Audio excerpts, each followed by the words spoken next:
Sa wakas ay nakita or napuntahan na nga mismo ni Ivana Alawi ang isang viral ngayon na pader kung saan nakasulat nga doon ang pangalan ni Ivana.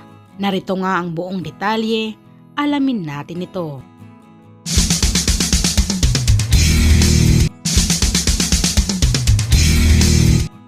Ito nga ngayon ang pinag-uusapan o trending na trending sa social media patungkol nga dito sa nag-viral na pader kung saan nakasulat nga ang pangalan doon ni Ivana.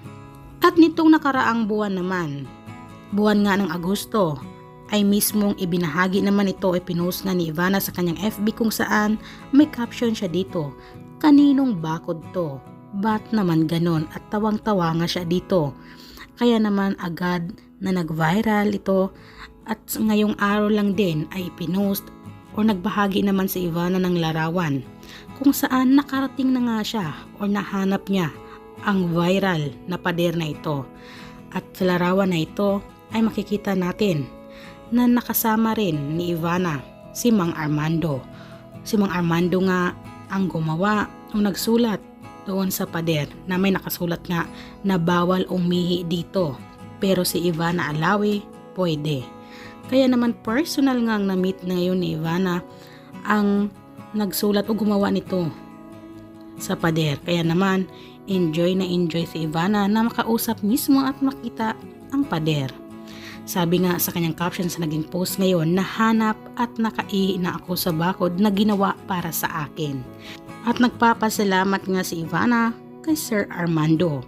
Nang makita nga ni Sir Armando, si Ivana ay talagang dream come true nga para sa kanya ito dahil isa ngang Ivana Alawi. Ayon nga sa kanya, isang social media queen si Ivana. At hindi siya nag-expect o hindi nga niya inaasahan na mapansin siya at mapuntahan siya mismo ni Ivana.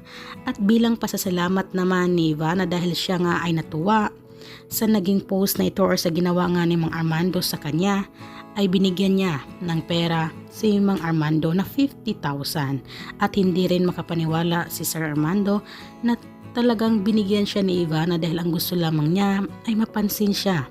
Ayon nga sa kanya ay nagpapansin lamang siya. Marami daw I love you or anumang sinasabi kay Ivana at generic na daw iyon. Kaya sa kanya ay kakaiba dahil sinulat niya mismo sa pader ang pangalan ni Ivana na dapat si Ivana lang daw ang pwedeng umihi sa pader na iyon. Kaya naman hindi siya nabigo dahil mismo si Ivana ang pumunta mismo sa Pandi, Bulacan at makita siya at mismo ang pader. Comment down below guys kung anong masasabi nyo sa video na ito and please don't forget to like, share and subscribe.